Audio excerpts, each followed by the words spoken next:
So we have up next Hannah Allen. She's a senior, religion major, and she's currently writing a thesis on which explores the doctrinal and social boundaries of emergent Christianity. She's going to be talking to us about a familiar experience. Anyone here have a parent, or you've heard of on a tour, and anyone say, "Oh wait, which Wheaton is this one?" Yeah, that's the one where you guys like Power of Christ, that one.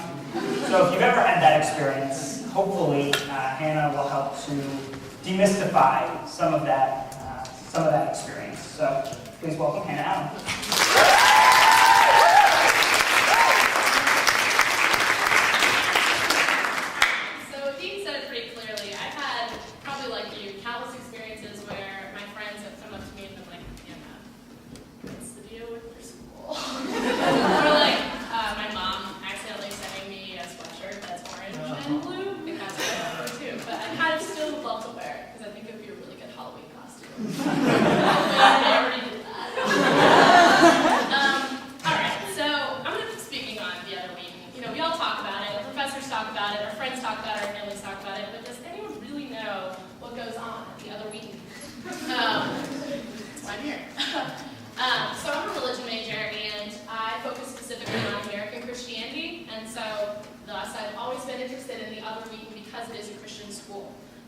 But I never wanted to be associated with it because I heard all the stereotypes that were perpetuated by my friends, professors, whoever in the admissions office, whatever.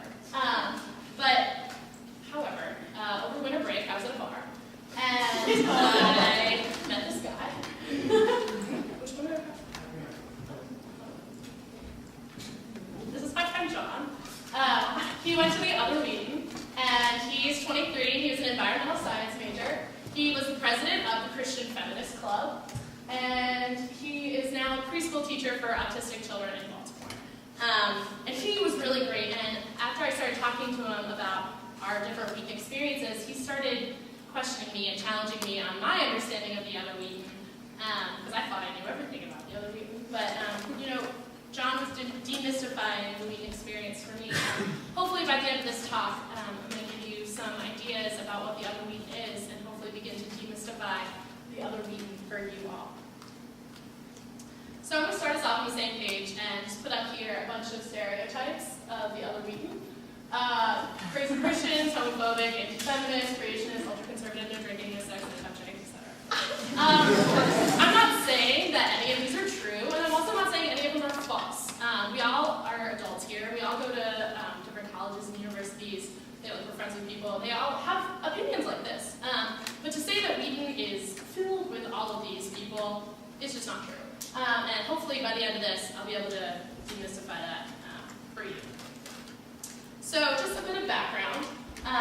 Wheaton is a lot like Wheaton. It's a small liberal arts college. It's going to get all over there. It's about 50-50 male and female. Actually has a really high retention rate, about 96% and about 95% for incoming freshmen. Also, according to the Princeton Review, and John has like the #1 cafeteria in the school. It's all transfers. Great. Okay, like I mentioned earlier, Wheaton is a Christian college. Specifically, many of the students there are evangelical, but in order to better understand what that means, I'm just going to give you a little tiny piece of what it means to be evangelical. First of all, the word evangelical means to spread the good news, specifically to spread the good news of Jesus and the Gospels. This is such a loaded term, and all of you know that. You've heard it in politics, you've heard it in the media. Immediately you think evangelical, okay, Ted Haggard, like they hate gay people, and they're all really conservative, and they have no idea what they're talking about. That's actually not true.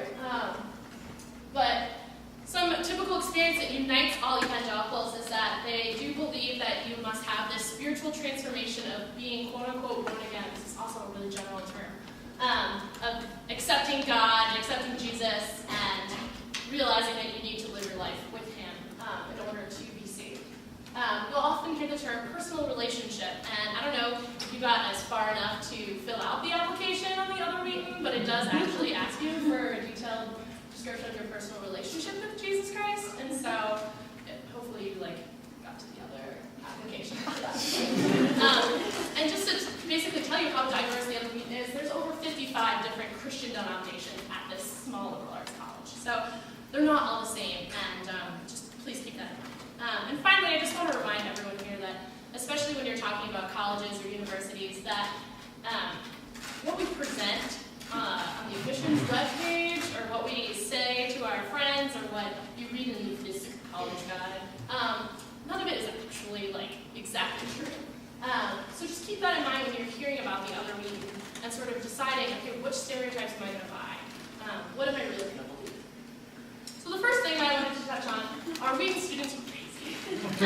You're probably sitting here being like, Hannah, a little bit, but not really. I'm nothing like these people. But I want to hopefully give you sort of an idea of what it looks like to be a well-rounded student, and that their incoming freshman GPA is 3.7.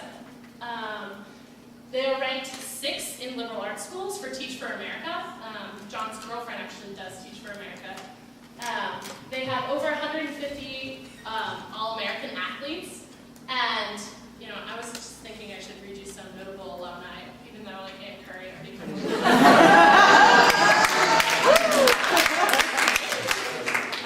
So Billy Graham, countless senators, U.S. representatives, NFL linebackers, musicians, poets, New Testament scholars, Wes Craven, and also the musical composer for the music of the video game Halo. They have over 40 different majors and some different clubs and activities. I'll tell you about our philosophy club, the Model UN, an improv group, social justice group, ethical consumers group, environmental stewards, Christian feminist club, independent music club. Are they crazy? There you go. You can decide now. I'm trying to give you some things to work with. The next thing that I want to talk about is, are all Wheaton students conservative? Truth is that there are all different types of political views represented on campus.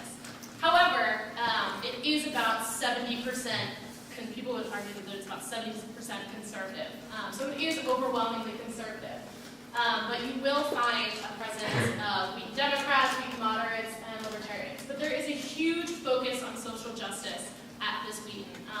And that's something that John really touched on all the time. Is students are always involved in figuring out how they can be a part of our global society. But really something that he emphasizes that it's a mixed bag. So some people are really liberal in one area and some people are really conservative in the other. So it's really hard to generalize on a student who goes there. But the two things that John really mentioned that they are very firm on are the issues of homosexuality and abortion. Apparently across the line, the majority of students at Wheaton are pro-life and have qualms and issues spiritually with understanding what it means to live a homosexual lifestyle, as John would say. Okay, and this is my favorite one. I always thought that Wheaton students were straight edge, no drinking, no dancing. Actually, in 2003, they just lifted their no dancing policy. Yeah.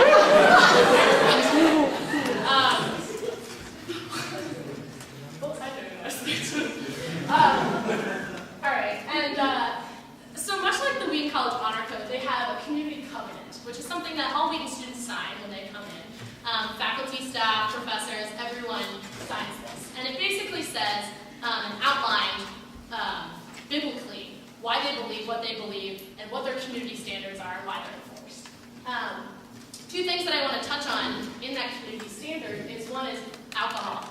It is a dry campus, and so you won't see students, there won't be a keg in their Balfour or whatever. And there won't be host dances and things like that, but you are technically allowed to drink if you're off campus and you're of age, but not on campus, and alcohol will never be provided. And then this issue of sexual immorality comes up. This basically means that when you get to Wheaton, you sign a pledge saying that you will not commit or participate in premarital sex, homosexual behavior, pornography, and other sexual relations outside of a relationship between a man and a woman that is in the law. So, yeah, that's why they don't have host dances.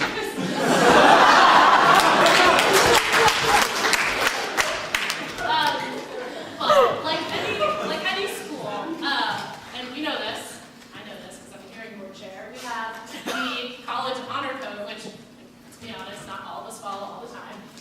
So College was actually a stop on the Underground Railroad. But this is apparently a community of people who like break the rules and drink and like go out and have parties. He actually, when he was like mentioning the social scene, I was kind of jealous because he said there's like every week there's like 4 or 5 house parties that people go to, and like one like that's like within walking distance, and like I don't know, it's not a lot cool. But yeah, so I mean, like in any other school, the rules are going to be broken, and they're there in place to sort of create this picture for families. Like, yes, I'm going to send my child to continue their Wheaton Christian bubble experience. And, you know, for college students, they're college students too. So, why should we care about them? It's true, we interact with people who are like Wheaton college students all the time.